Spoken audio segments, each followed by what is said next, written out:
Hello, I am Dee, and I will give out good and bad examples of asymmetry and message. Here are the four items I chose. Two at the top are examples of good message and a bad message. Two at the bottom are examples of good asymmetry and bad asymmetry. As you can see right here is the Fil A sauce, which I think it's a good message. Obviously it says Fil A sauce, not only right here, also right here on the side of the bottle, and it also includes 100% of our profits donated to team member scholarships, which is big enough to read. This is a bad example of message. At first, you would notice Lindsay crafted slice, and then you would notice at the very bottom smooth and nutty black ripe olives. So you wouldn't, besides the image, you probably wouldn't notice that there are black olives in the can. Alright, and right here is Land O'Lakes half and half creamer. I think this is a good example of asymmetry.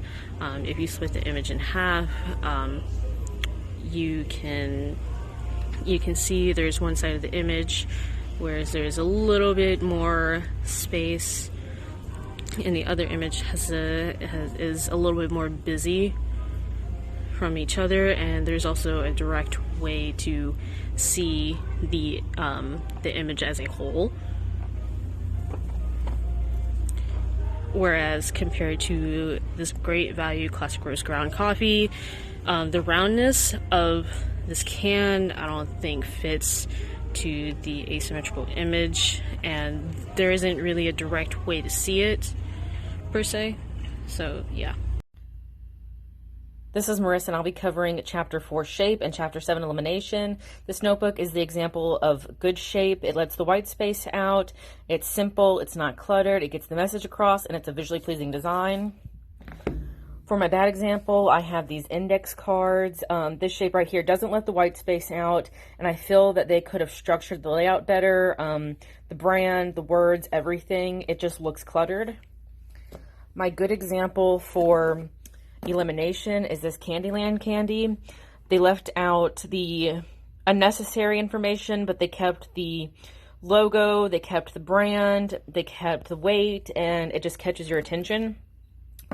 For a bad example of elimination, I have this cat puzzle. This comic text right here I feel is unneeded. The description up here, this is unique, but I feel like they didn't land what they were going for. This cat is a good design, but there's like 3 things on here that are just unnecessary and makes it feel cluttered. So here we have, we're talking about Gestalt, which is one of the principles we learned about. And what I want to show you is a terrible example of Gestalt is just this. It's very plain, it doesn't really, it just shows more individual. All you got is the orange and the logo separate like that. But a good episode of Gestalt where you have all the elements blending together to make one that accents the whole thing is this Lay's bag of chips, where you see it's summer BLT flavor. You got the bacon, lettuce, and tomato all together, the logo in the middle, the chips itself, and also good colors that really contrast one another.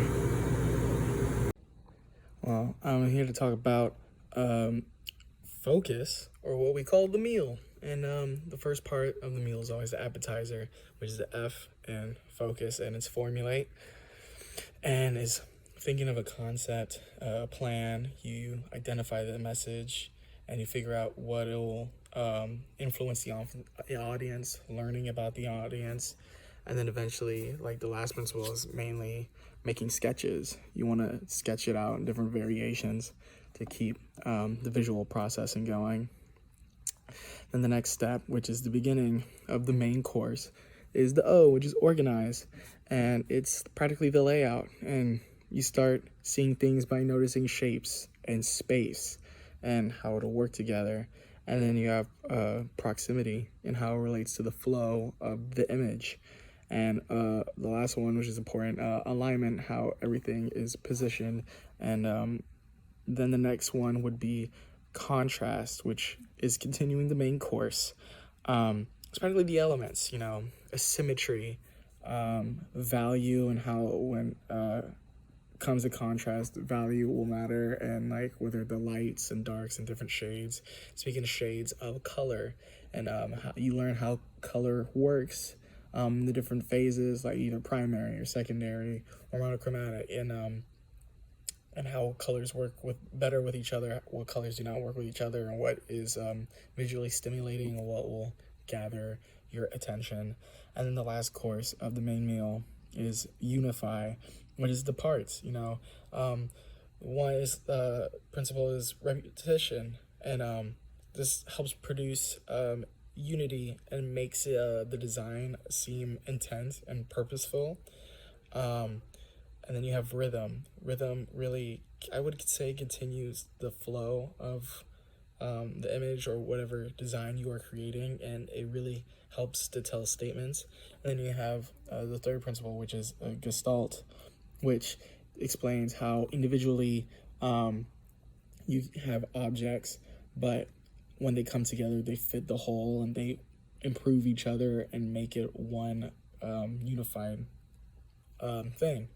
And then the last phase of the focus, which is the dessert, is simplify, which is practically evaluating your message.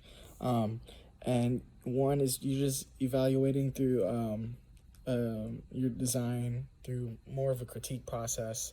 You're just going over, and then by the second principle, you're eliminating. You remove what clutter, what doesn't work, what should stay, what shouldn't stay. It's mainly to simplify and clarify things, to like focus on what's really important.